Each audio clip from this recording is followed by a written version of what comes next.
A bit of swells picked up overnight, and there's a lot of white water here. Is there too much? Probably not. Anyway, we'll give it a shot on the beach. Okay, get that around the waist. I'm just going to start with a 3/0 hook and half a pilly. It's pretty stirred up out there, and I think the current's going from left to right, so I'll just cast to the left of that little bit of deeper water there. The fish could be in close here because there's a bit of deeper water in close as well.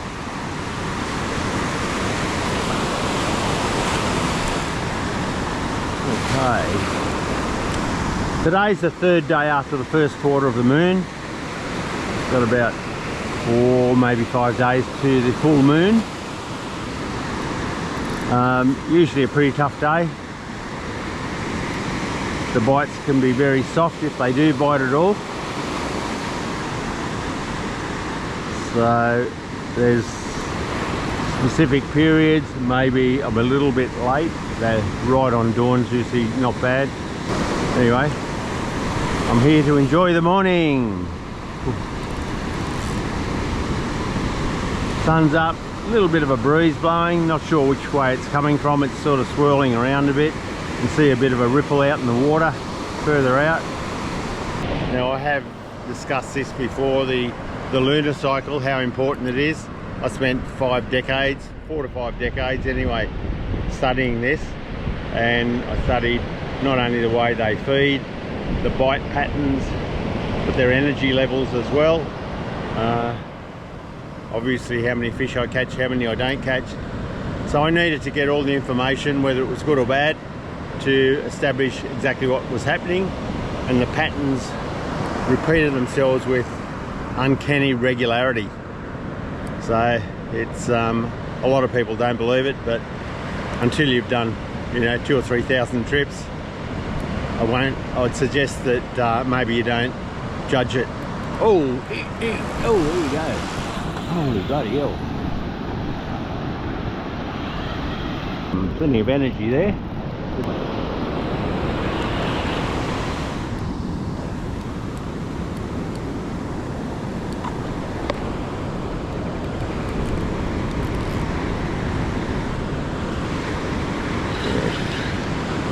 Plenty of fight, you think?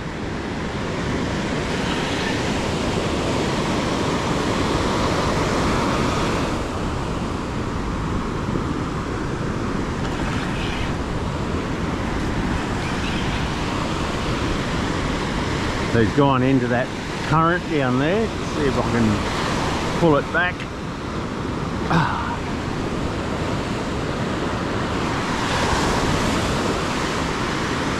So you can see the sun's just risen. Oh, there he is, right along the edge. He's got plenty of energy.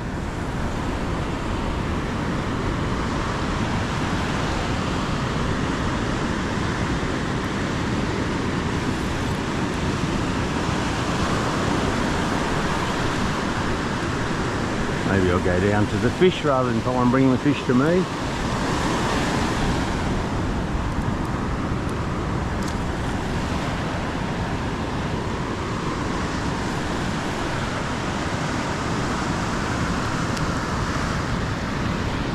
There we go.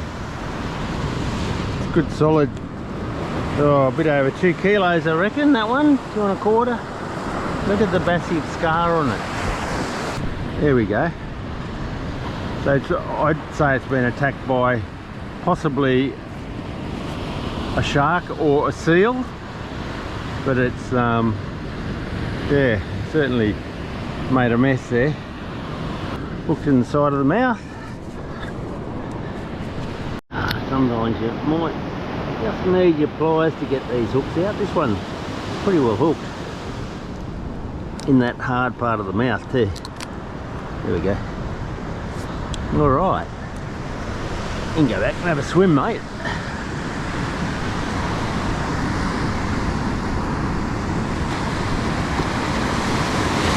Well, that was a bit of fun.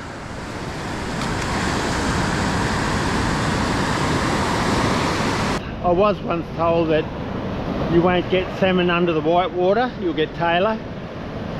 However, I think I've just proved that theory wrong. There's a lot of white water out there, and that swell's coming in probably a couple of meters out wide. So that theory I think we can all discard. Right, second cast. Here we go. I'm not going to cast out too far. I mean, I'll put that out about 40 metres. It's probably plenty far enough, I'd say.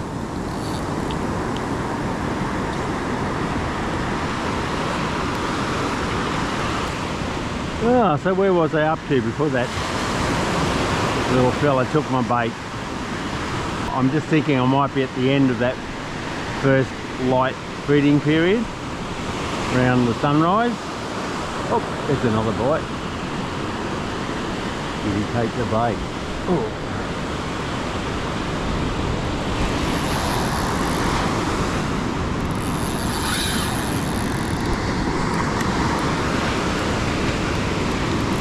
Oh, got that drag reasonably tight. He's going sideways, not so much out and taking line. Oh, dancing, plenty of energy.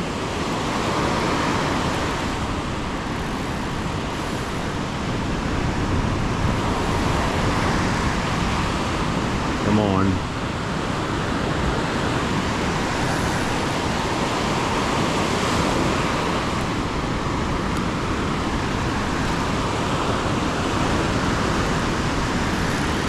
Yeah, with your drag, just, you don't want it too loose, but you don't want it too tight, so if the fish takes off, it breaks your line. It's sort of, I mean, you get a feel for it after a while.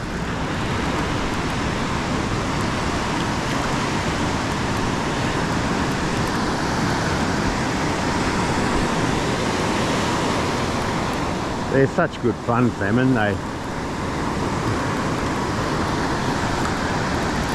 They dance trying to throw that hook. Look at that wave. Oh, yeah, they're good sized salmon. They're good, couple of kilo fish, 2.5 kilos. Oh well, 2 baits, 2 fish. That's a bit of good fun. So maybe it was worth the walk. Still got energy, like the energy is great.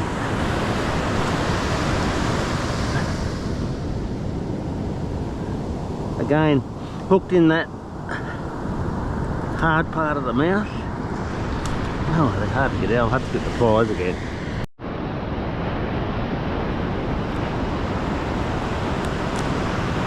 Oh, there we go. I'm not really wanting to keep any salmon today, so I can go back. That one's maybe slightly smaller than the last one. Oh well, that's satisfying. There's nothing worse than taking a trip somewhere and you sit there for hours and then you don't get a bite. It's like they're all going to be salmon out here. I don't think I'm going to catch anything else. Maybe, maybe not. I might try up adjacent to the rocks. Right, third cast. The sun is just starting to hit the water. That one's cast out a little bit further. Doesn't necessarily mean that it's better. If the fish are in closer, it's probably worse to have a cast out that distance. Plenty of power in that swell out wide. Actually, I'm just going to bring that that bait in a little bit. Feels like there's something having a touch.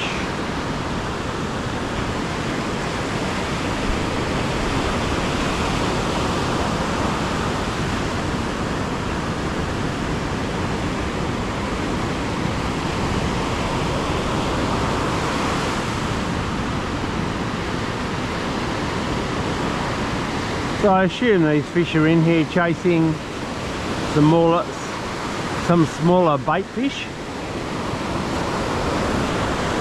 They'd be certainly looking for a feed.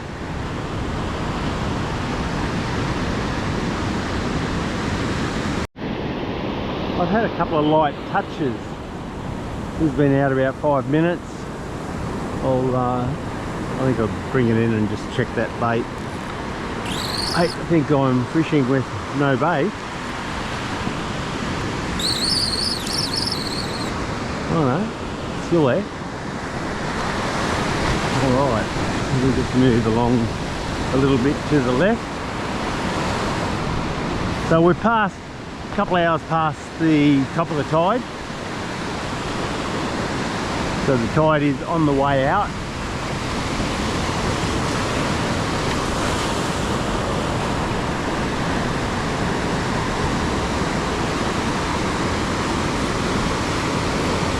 Let's see if they're still hanging around.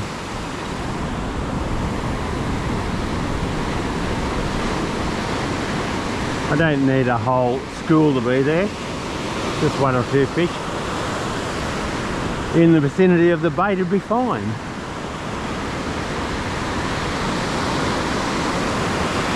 So I'm using a Pen 8000 reel today, 12-foot rod, a Daiwa sensor wave rod. It's not a bad rod actually. It handles those fish okay. The reel's good. 30, I think I've got 30, maybe 35 pound line on here, braid with a monofilament trace, 30 pound monofilament trace on the end.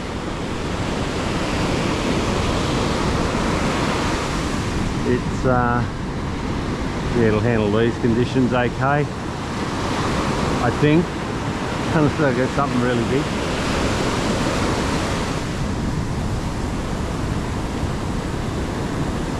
There's a bigger wave forcing me back up the beach. Just had a light bite, felt a little bit different. But again, but it was just picking at the bait. Hopefully it'll get it into its mouth and I can hook it in the side of the mouth again.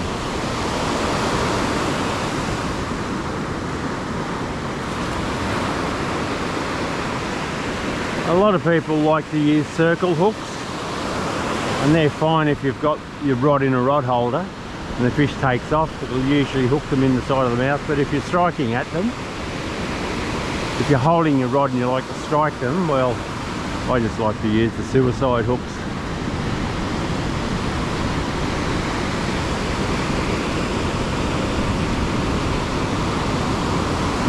Doesn't feel like it wants to come back. I'm just going to head up adjacent to those rocks before the tide gets too low, just to see if there's anything hanging around there. Yeah, had a few good bites on this, so I think that bait might be gone.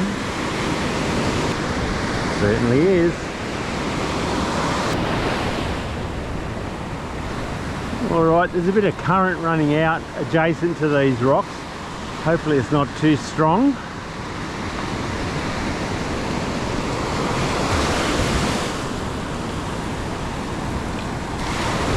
So that's close enough. The fish often tend to try and get out of the current if it's too strong. Want to sort of make it easy for themselves.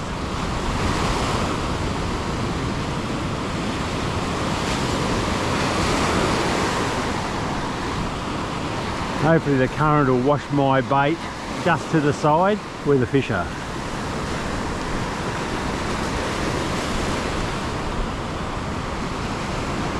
Yeah, that's, you can see the current rushing out there.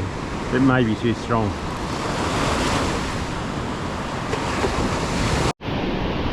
As those waves push in, that current does ease off a bit. I don't know whether that's an opportunity for the fish to come in. I mean, they move pretty quick. They can come in with the waves. Like I've often said before, they'll go with the flow. So they'll come in, and then as that water's running back out, they'll go back out with it. But if they're sitting there waiting for the prey to come past their nose, they don't like that strong current. They'll sit just to the side of it and maybe ambush something as it comes past in that current. I've been out about 5 minutes. I haven't felt so much as a touch. So I'll give it a couple more minutes and then I'll move again. So I've left the adjacent to the rocks in that current. It was a bit strong, I think. I'll come back to where I was originally. Tide is getting a little low.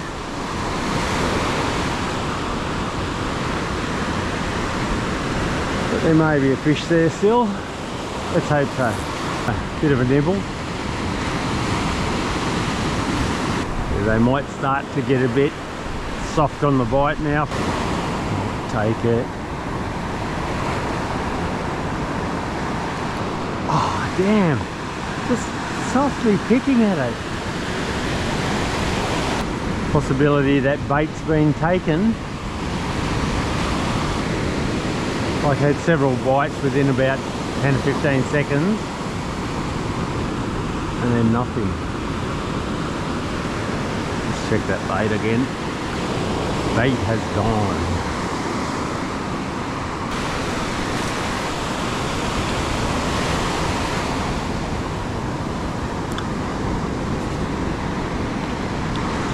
There's still something there, but the way they're feeding now is a little bit different to how they were. They were hitting the bait hard before.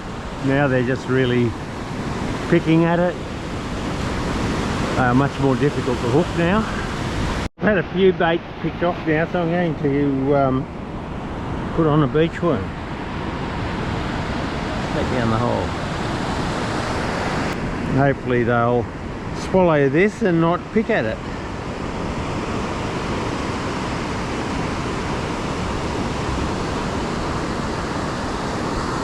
There we go. Maybe even a different species out there, like a whiting or something else, a brim that's not taking the pilchards.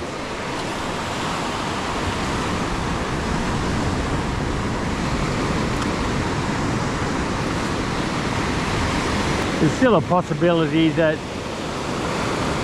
if they're in their picking mood, they'll pick at the worm as well as the pilchards.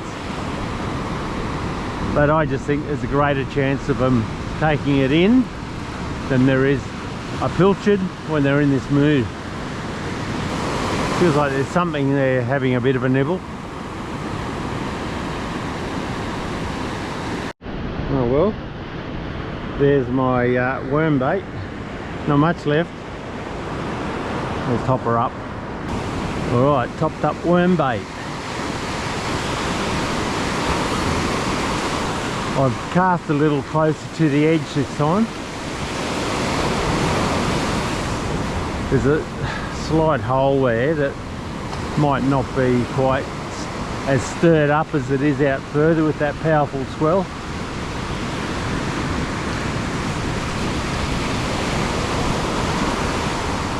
Hopefully the bait will just wash into that bit of a hole.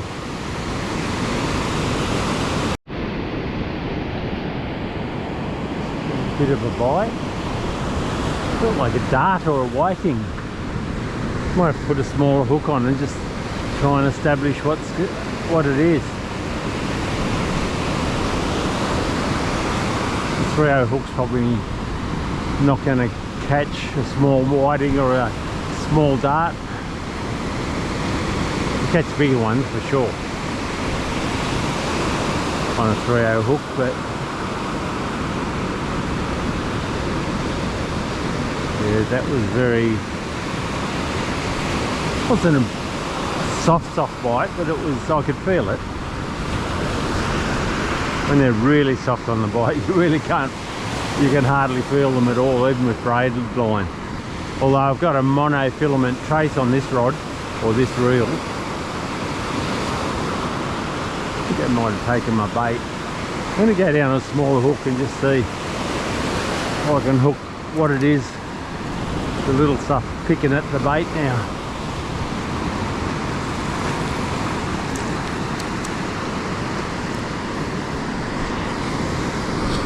Let's have a look.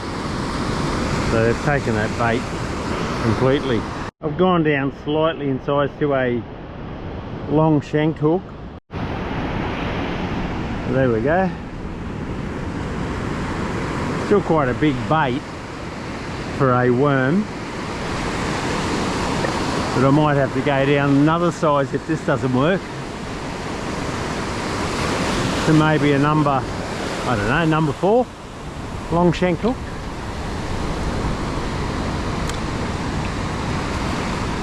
These don't have the little barbs on the shank like the bait holders, but they're handy when you're using worms. They'll hold the worm on a little better.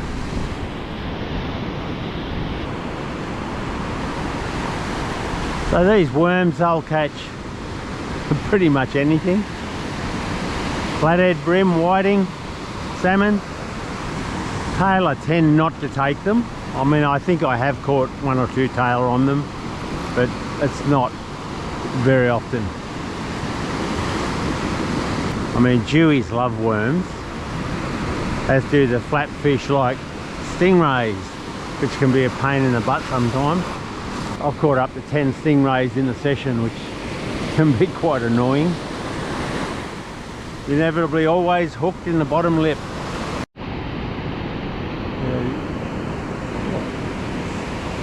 Take it. Did I hook it?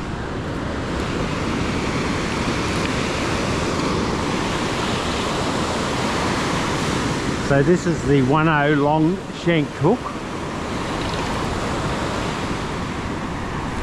I don't think I would have got it on the 3/0, just depending what it is.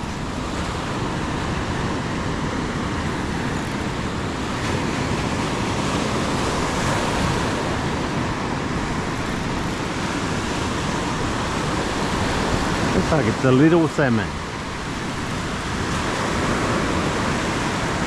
A little fella.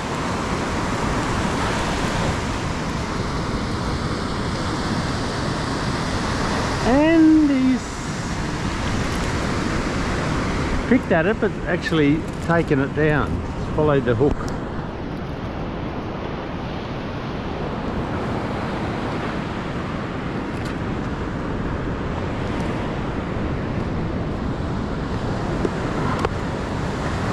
Yeah, it'd only be maybe not even a kilo. Yeah, so he swallowed the hook right down. Maybe the pliers will get that out. There you go, mate. Go grow. When they're in their picky mood, don't hesitate to try those smaller baits. Sometimes they work. Right, I'll try another worm.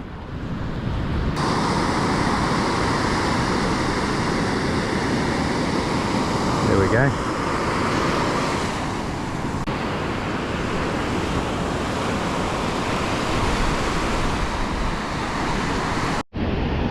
Now the tide difference this morning between high tide and low is really only about ½ metre, which is very small compared to our maximum tides, which are close to 2 metres. So the king tide's range can go for almost 2 metres, whereas today there's around only ½ metre of change between high and low, which is not too bad. So there'll be a pretty good amount of water will be retained here. It won't be like those king tide days.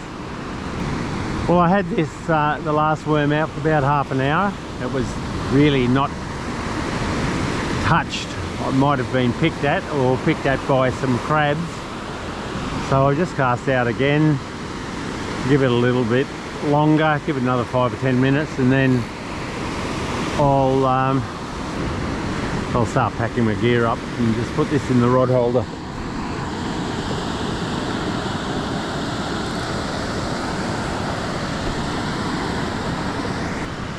Yeah, sometimes going down to that smaller bait will help when they're in their picky mood. So they pick at the bait, a bigger bait. Sometimes if it's small enough, they'll just suck it in, hook and all. Well, I hope you've enjoyed this short morning session. If you could, like, subscribe and share, and we'll catch you next time. Thanks for watching.